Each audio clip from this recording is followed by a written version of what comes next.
What is the story mind? Dramatica says that every complete story is an analogy to a single mind trying to deal with an inequity. It's very scientific, but what does it really mean? It means that characters, plot, theme, and genre are not just people with value standards doing things in an overall setting. Character, plot, theme, and genre are different families of thought that go on in our own minds, made tangible, made incarnate as characters, as plot points, as thematic arguments.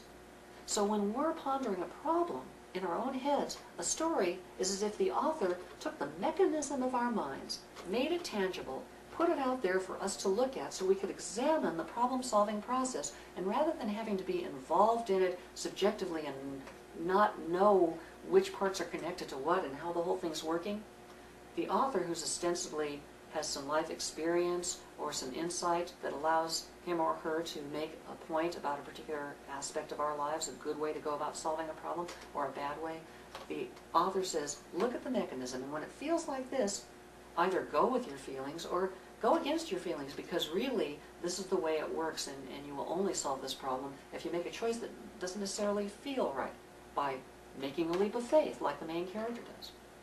The main character actually represents the audience position in the story. It represents our own position in our own heads. At any given time, we know where we are in our minds. Sometimes we're mad, sometimes we're happy, sometimes we're thinking about certain kinds of things and sometimes about others. But wherever we are, that's where we are as main character in the story of our own minds. So the story mind simply says, think of your whole story as a complete person.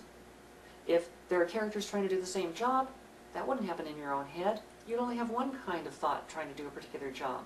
If characters represent different facets of our mind, then make sure that all the facets are represented. Otherwise, you have an incomplete mind, and the argument isn't made.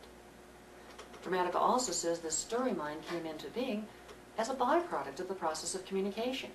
If you want to make a complete argument that what you're saying is the best way to go or the worst way to go under the circumstances, you can't just show that one way.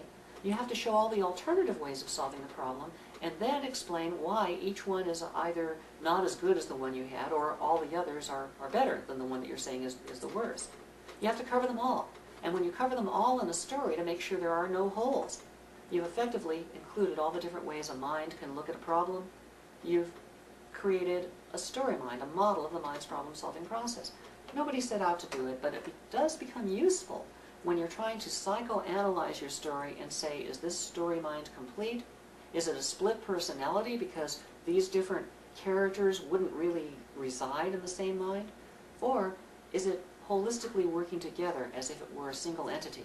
Stand back a little from your story when you're dealing with a story mind. Don't get right into it and say, now this character's going to do this, and then this character do that, which will cause that character to do this and this. That's way too close to see if it's working. You can work out the specifics, but is it really working? Stand back and look at the story as a person. Look at the characters as different kinds of thoughts going on in that person. Could they coexist? What impact would they have on one another?